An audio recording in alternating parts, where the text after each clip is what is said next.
வணக்கம். வணக்கம். வணக்கம். உங்களுக்கெல்லாம் தெரியும், திருப்பரங்குன்றம் தற்போது மிகப்பெரிய பேசுபொருளை ஏற்படுத்தியிருக்கிறது. திருப்பரங்குன்றம் இஷ்யூவை தாண்டி நீதியரசர் ஜி ஆர் சுவாமிநாதன் அவர்கள் பதவி விட்டே தூக்குன்னு சொல்லிட்டு கோரிக்கை தமிழ்நாடு முழுவதும் எதிரொலிக்க தொடங்கியிருக்கிறது. வழக்கறிஞர்கள் ஒரு புறம் ஆர்ப்பாட்டம் செஞ்சுருக்காங்க, இன்னொரு புறம் பார்த்தோம்னா தமிழக எம்பிக்கள்லாம் ஒரு புறம் இம்ப்ளீச்மெண்ட் தீர்மானம் கொண்டு வரன்ற ஒரு கருத்தை கூட வைக்கிறாங்க. நீங்க எப்படி பாக்குறீங்க? ஒரு மதுரை மண்ணில இருந்து முதல்ல இந்த ஜி ஆர் சுவாமிநாதன் அப்படின்ற அந்த நபரை நீதி அரசன் சொல்றதே தப்புங்க.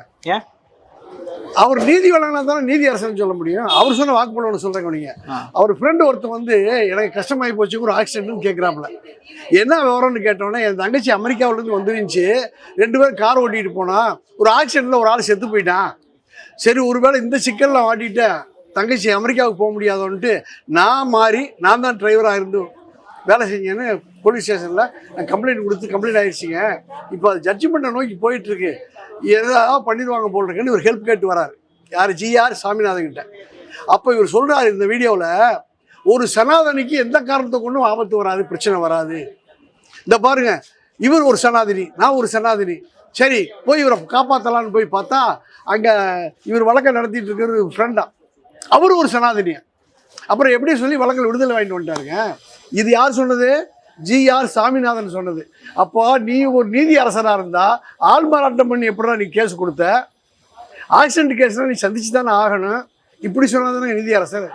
ஆமாம். அப்புறம் அவர் எங்கே நீதி சொல்லியிருக்காரு ஆச்சுங்களா? இவர் தாங்க இந்த HLA ஊர்வலான்லாம் ஜட்ஜ்மெண்ட் கொடுத்தாள். அதனால இவரெல்லாம் நீதி அரசர் கிடையாதுங்க, அநீதி அரசர், சனாதனவாதிகள். ஓகே, இவங்களாம் இப்படி சில பேர் கருங்காலிகள் உள்ள பூந்துட்டு சமுதாயத்தையே கெடுக்கிறாங்க, நீதிமன்றத்தில் அவப்பேர் கொண்டு வந்து நிப்பாட்டுறாங்க. இப்போ உதாரணத்துக்கு ஒன்று சொல்கிறேங்க. தமிழ்நாட்டில் தேர்ந்தெடுக்கப்பட்ட அரசு ஸ்டாலின் அரசு, முத்துவேல் கருணாநிதி ஸ்டாலின் அரசு. அந்த அரசுக்கு இங்கே தான் சுப்ரீம் கோர்ட் இருக்குது, ஹைகோர்ட் இருக்குது இல்லையா?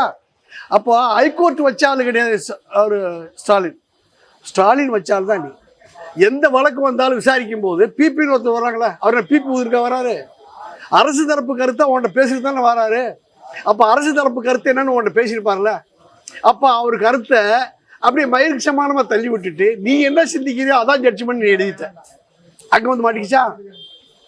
அதனால இதில் அரசினுடைய கருத்தா அல்லது நீதிபதி கருத்தா அப்படின்ற போது இது சமுதாயத்தின் கருத்து என்ன, அங்கதான் போய் சேரும். ஓகே, சமுதாயத்தின் கருத்து என்ன?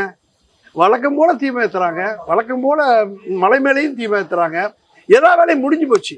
நீ ஓமாரில் ஒரு எல்லக்கல்லை பிடிச்சிட்டு அது மேலே தான் ஏற்றுக்கணும். நீ ஒரு வம்பு இழுத்துனா எப்படி? இப்படி வம்பு இவங்களுக்கு புதுசு கிடையாது சார்.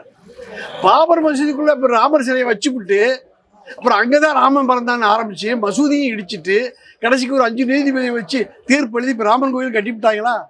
வரலாறு இப்படி இருக்கடா, வரலாறு இப்படி தானே இருக்கேன். அதனால நீ எடுத்து வைக்கிற ஒவ்வொரு ஸ்டெப்பும் தப்பாக தான் இருக்கும். இந்த களவாணி பயலும் திருட்டு பயலும் என்றைக்குமே நம்ப முடியாது சார்.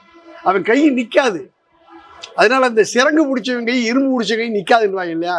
இந்த திருட்டு நாய்களுடைய கை நிற்காது. தத்துவம், சித்தாந்தம் எல்லாமே இப்படி தான் இருக்கு. எந்த இடத்துலையுமே இவர்கள் யோக்கியர்கள், எந்த இடத்துலையும் நீதி பேச மாட்டான். எதையாவது ஒன்றை பேசி எங்க இருந்தாவது வம்புழுக்கிறது.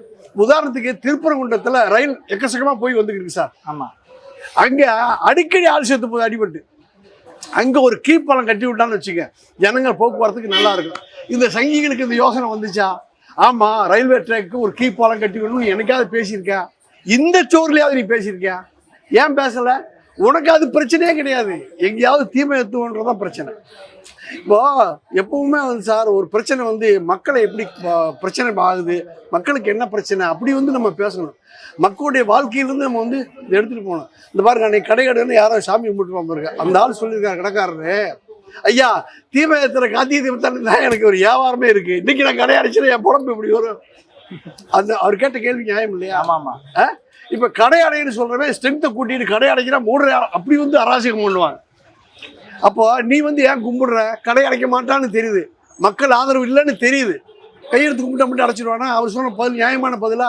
அப்போ இந்த கோஷ்டி பூரா சேர்ந்து இந்த விஷயத்துல என்ன பேசுறாங்கன்னா, ஒருத்தர் இந்த மாரி தாசா அவரு என்னென்னமோ பேசி பிடிச்சிட்டு கடைசியாக சொல்றாரு, ஏன் ஒரு 10 பேர் போய் இந்த ஜட்ஜ்மெண்ட் ஆனது பின்னால போய் தீபா ஏற்றிட்டு வரல, யாருக்கு என்ன பிரச்சனை அப்படின்னு கேட்குறாரு. அவரே சொல்றாரு, பிரியாணி சாப்பிட்றது பிரச்சனை. நான் கேட்குறேன், பிரியாணி அவங்க வீட்டு சாப்பிட்றது உனக்கு என்ன பிரச்சனை? அப்போ பிரச்சனை என்பது எப்பவுமே வம்புக்கு வரதான் பிரச்சனை. ஒரு பிரச்சனை இல்லாத பேசி தீர்த்துக்கலாம் சார். ஆண்டாண்டு காலமாக எவ்வளோ பிரச்சனை தீர்க்கப்பட்டிருக்கு. காலப்போக்கில் எத்தனை மாற்றங்கள் வந்திருக்கு. கரி ரயில் ஓடிச்சு ஒரு காலத்தில், இப்போ டீசல் ரயில் ஓடிச்சு, இப்போ மின்சார ரயில் ஓடுது. இப்படி எத்தனை மாற்றங்கள் அதுக்குள்ளே வந்திருக்கு. நீ பக்தி மார்க்கத்தில் எத்தனை மாற்றத்தை கொண்டு வந்திருக்க. ஜனங்கள் மாறிக்கிட்டாங்க. எத்தனை பேர் கார்த்திகை தீபம் சுட்டியில் ஏற்றுறதுக்கு பதிலாக பிளாஸ்டிக் டப்பாவோட தீமை ஏற்ற ஆரம்பிச்சுட்டாங்க. இது தப்பு, நீ பேசுவியா இல்லையா? அப்போ நீ பழம்பெருமையை பேசுவதும் மக்களை வந்து திசை திருப்பதும் வம்பு எழுப்புதும் உன்னுடைய நோக்கமாக இருக்குது. தமிழ்நாட்டுக்குள்ள ஒன்றா கால் வைக்க முடியல. இங்கே வச்சு பார்த்தா முடியல, அங்கே வச்சு பார்த்தா முடியல, என்ன வாயை திறக்கிறத பிடிச்சிக்கிறாங்க. தமிழ்நாட்டில் குறிப்பாக திருப்பரங்குன்றத்தில் மத நல்லிணக்க கூட்டமைப்பு ஏற்பட்ட பின்னால நீ தும்முடுறதுக்கெல்லாம் நாங்கள் பதில் சொல்லியிருக்கோம். நீ வாயை திறந்தா பதில் சொல்லியிருக்கோம். அப்போ உன்னுடைய ஜம்பம் பழிக்கல. நீ முன்னால் ஓடுற பின்னால் நாங்கள் தொட்டுக்கிட்டே இருக்கோம். இப்போ இந்த விஷயத்தில் ஒரு முக்கியமான விஷயம் கவனிங்க சார். நான் கூட நினச்சேன், கருணாநிதி ஸ்டாலின் அரசு ஏன் இவ்வளவு மெத்தனமாக இருக்குது, ஏன் அவனை விட்டு வைக்குது. இந்த மதுரை வீரன்ற இன்ஸ்பெக்டரு தேவையில்லாமல் ஆடு கோழி பள்ளியிட தடுத்து நிறுத்தினார் இல்லையா? அப்போ அவரை கூப்பிட்டு, உனக்கு யார் அந்த ஆர்டர் போட்டது, அது வழக்கம் போல் நடக்கிற விஷயம் தானே, வழக்கமாக போட்டோம் அப்படின்னு குறைஞ்சபட்சம் கூப்பிட்டு கண்டிச்சிருக்கணும். யாரு? முத்துவேல் கருணாநிதி ஸ்டாலின் அரசு. ஒன்றும் பேசல சார். அவனை டிரான்ஸ்ஃபர் கூட பண்ணலை. ஒன்றாந்தேதி நாங்கள் ஒரு போராட்டம் வச்சுருந்தோம். அப்போ ஒரு நாள் அரெஸ்ட், உள்ளே போய் நிற்கிறோம். அந்த இன்ஸ்பெக்டர் இருக்கார் இல்லையா, மதுரை வீரர், அவ்வளோ பவியமாக வந்து எங்களோட பழகுறாரு சார். ஒன்றுமே தெரியாத அப்பாவி மாதிரி பேசுகிறான். காலில் செருப்பு போடலையா, பக்திமான் காலில் செருப்பு போடலை அப்படி சொல்கிற இதெல்லாம் எதுனா, நான் ஒரு ஆர்எஸ்எஸ்காரன் இருந்தாலும் சொல்லலை. பக்திமான் நடிக்கிறான். அங்கே ஒரு சின்ன பிரச்சனை வந்துச்சு சார். நாங்கள் ஃபோட்டோ எடுப்போம், கைரேகை வாங்குவோம். நாங்கள் இந்த 2 வேலையும் பண்ணால் நாங்கள் எந்த எவிடன்ஸும் கொடுக்க மாட்டோம். நீ கேட்குற வேலி பரிசல் பண்ணு பேச உட்காந்துட்டோம். மதியானம் சாப்பாடை கொண்டாந்து வச்சுட்டு அந்த ஆள் சொன்னார், சார் அதெல்லாம் கேட்கல, நீங்கள் பேர் புள்ளி வர மட்டும் கொடுங்க, சாப்பிடுங்க. சாப்பிட்றது உங்களுக்கு பிடிக்கலன்னா நீங்கள் வெளியிலேருந்து ஆர்டர் பண்ணுங்க, நான் அனுமதிக்க, நீங்கள் வந்து சாப்பிடுங்க என்று சொன்னது யாரு? அந்த ஆடு கோழி பள்ளியிடத்தை தடுத்து நிறுத்திய அந்த மதுரை வீரன்ற இன்ஸ்பெக்டர். அவரை விட்டுட்டாரே, ஏன் கருணாநிதி இப்படி பண்றாரு அப்படின்னு நினைக்கும் போது நேற்று நடந்த சம்பவத்தை நான் ஒப்பிட்டு பார்க்குறேன். மாவோ சொல்றாரு, எதிரியை தவறு செய்ய அனுமதிங்கன்னு கேட்கிறார். அப்போ முத்துவேல் கருணாநிதி அரசு இந்த சங்கி கும்பலை அனுமதிச்சுட்டாங்க சார் பல விஷயத்துக்கு. இந்த அச்சிராஜனால ஹைகோர்ட்டாவது மயிராவதுன்னு அதை விட்டுட்டாங்க. அப்புறம் நீதிமன்றத்தின் தீர்ப்பை மதிக்காதவன் எவனா இருந்தாலும் என் காலு செருப்பு கீழே என்னன்னா அதையும் விட்டுட்டாங்க. இப்படி பல விஷயங்களை விட்டுட்டு நேற்று பிடிச்சாங்க பாரு ஒரு புடி, ஸ்ட்ராங்காக நின்றுட்டாங்களா, இன்ன வரைக்கும் நிற்கிறாங்களா? நீ இனிமேல் தலைகீழாக நின்னாலும் திருப்பரங்குன்றத்தில் நீ எந்த தீவும் ஏற்ற முடியாது. எங்கேயாவது வீடு காடு பறந்து ஏற்றிட்டு போ, வழக்கம் போல ஏற்றிட்டு போ. அதை விட்டுட்டு புதுசாக ஒன்றை செஞ்சுருவோம், மசூதி அடிச்சது மாதிரி இங்கே வேலை பண்ணிடுவோம்னு நினைக்கிறாங்க சார். அது நடக்காதுன்னா நாங்கள் சும்மா இருக்க முடியாதுல்ல. அதனால மத நல்லிணக்க கூட்டமைப்பு மதுரையிலே மிக சிறப்பாக செயல்படுகிறது. ஒவ்வொருத்தரும் உற்சாகமாக செயல்படுறாங்க. ஆர்ப்பாட்டம் பண்ணியிருக்காங்க, பதவி நீக்கம் பண்ணணுன்றதை எப்படி பார்க்கலாம் அந்த நாடாளுமன்றத்தில் எங்க சொன்னதை? அவங்க சட்டப்படி இந்த ஆள் பண்ண தப்புக்கு என்ன செய்யலான்னு ஆர்ப்பாட்டம் பண்றாங்க. தோழர் திருமாவளவன் பேசுறாரு, சு வெங்கடேசன் தோழர் பேசுறாரு. இவங்கெல்லாம் பேசி வர்றாங்களே. அப்படி பல கருத்துக்களும் சேர்ந்து ஏதோ ஒரு இடத்துல இந்த ஆளுக்கு ஒரு ஆப்பு வந்து விழுகும். ஆனா எல்லா இடத்துலையும் சட்டப்படியோ தனிநபரோ ஒரு அமைச்சர்களோ பேசுறது பெரிய முக்கியம் இல்லை சார். மக்கள் கருத்து என்ன அப்படின்றதான் முக்கியம். மக்களுக்கு தெரியாது இந்த சாமிநாதன் பண்ண ஏழ்ற இந்த ஆளை தூக்கிடணும்னு மக்களுக்கு தெரியாது. ஆனா மக்கள்கிட்ட போய் கேட்டு பாருங்க, இந்த வம்புழுத்தையும் போல அந்த ஆள்னு அவருக்கு தெரியும். அதாவது இன்ஸ்பெக்டர் மதுரை வீரனும் இப்போ இந்த GR சாமிநாதனும் இந்த 2 பேரும் கெடுத்தது தான் இப்போ திருப்பரங்குன்ற பிரச்சனை. எவ்வளவு பிரச்சனை திருப்பரங்குன்றத்துக்கு, தீமேத்திர தான் பிரச்சனையா?